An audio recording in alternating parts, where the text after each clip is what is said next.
What's app کے موجد جین قوم کی حالاتی زندگی بہت افسوسناک ہے۔ جین 24 فروری 1976 کو یوکرائن کے ایک غریب یہودی خاندان میں پیدا ہوئے۔ جین ایک جھونپڑی نما گھر میں رہتے تھے جن میں نہ تو بجلی تھی، نہ گیس اور نہ ہی بنیادی ضروریاتی زندگی۔ موسم سرما میں جب ان کے علاقے کا درجہ حرارت نقطۂ انجماد سے گر جاتا تو یہ لوگ قریب کے ایک فارم ہاؤس میں بیڑوں کے ساتھ سو جایا کرتے۔ 1992 میں یہودیوں پر حملے شروع ہوئے تو والدہ نے نقل مکانی کا فیصلہ کر لیا، لیکن جین کے والد نے وطن چھوڑنے سے انکار کر دیا۔ ماں نے بیٹے کا ہاتھ تھاما اور یہ دونوں امریکہ آ گئے۔ امریکہ آ کر بھی ان کی مصیبتیں کچھ کم نہ ہوئی۔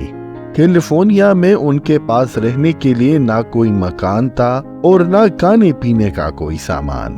امریکہ میں حکومت غریب لوگوں کو فوڈ سٹیمپ دیتی ہے۔ یہ فوڈ سٹیمپ دراصل خیرات ہوتی ہے۔ غربت کے مارے جین اور ان کی ماں خیرات لینے پر مجبور ہو گئے اور غربت کے باوجود جین قوم پڑھنے لگے۔ وقت کے ساتھ ساتھ پڑھائی بھی مشکل ہو گئی تو جین نے مقامی گروسری شاپ میں سویپر کی ملازمت اختیار کر لی۔ وہ برسوں یہ کام کرتا رہا۔ اتنی غربت میں یوکرائن میں موجود اپنے والد سے فون پر بات کرنا ان کی دسترس سے باہر تھا۔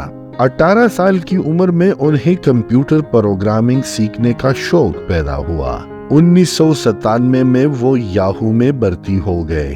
2004 میں فیس بک آئی اور 2007 میں فیس بک دنیا کی بڑی کمپنی بن گئی۔ جین قوم نے فیس بک میں اپلائی کیا، لیکن فیس بک کو ان میں کوئی پوٹینشل نظر نہیں آیا اور انہیں نوکری نہ دی۔ وہ مزید 2 سال یاہو میں رہے۔ اسی عرصے میں انہوں نے تھوڑے پیسے جمع کر کے اپنے لیے آئی فون خریدا اور یہاں سے جین کی زندگی بدلی۔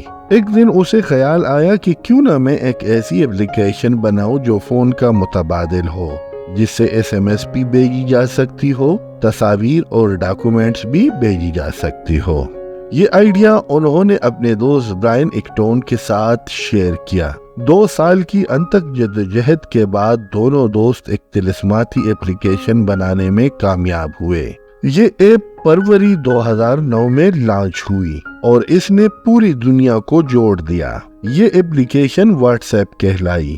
دنیا کے 2 ارب لوگ اس وقت یہ ایپلیکیشن استعمال کر رہے ہیں۔ جین قوم کو واٹس ایپ نے چند ماہ میں ارب پتی بنا دیا۔ اس ایپلیکیشن کا اتنا چرچا ہوا کہ دنیا کے بڑے کمپنیوں نے اس کی خریداری کے لیے بولی لگائی، لیکن جین قوم انکار کرتے رہے۔ فروری 2014 میں فیس بک واٹس ایپ کی خریداروں کے دوڑ میں شامل ہوا۔ جب فیس بک انتظامیہ نے جین کے ساتھ رابطہ کیا تو انہوں نے زور کا کہا لگایا کہ یہ وہ ادارہ تھا جس نے مجھے 2007 میں نوکری دینے سے انکار کیا تھا۔ ہنستے ہنستے انہوں نے فیس بک کو ہاں کر دی۔ $19 ارب میں سودا ہو گیا۔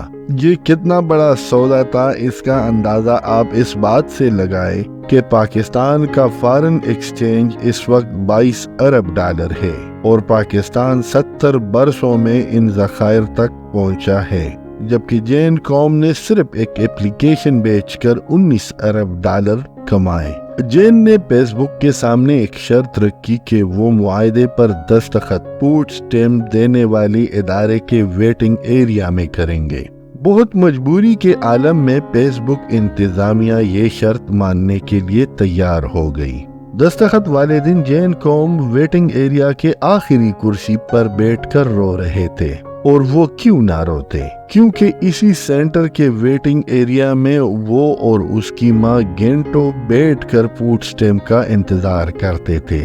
ایگریمنٹ پر دستخط کرنے کے بعد جب وہ ویٹنگ ایریا سے نکل رہے تھے تو اس کی نظر فوڈ سٹیمپ انتظامیہ کی ایک خاتون اہلکار پر پڑی جو ہمیشہ ان کو فوڈ سٹیمپ دیتے وقت گورتی تھی اور برا بلا کہہ کر ان کو فوڈ سٹیمپ دیا کرتی تھی۔ ساتھ میں یہ خاتون جین سے کہتی کہ آپ کوئی نوکری کیوں نہیں کرتے۔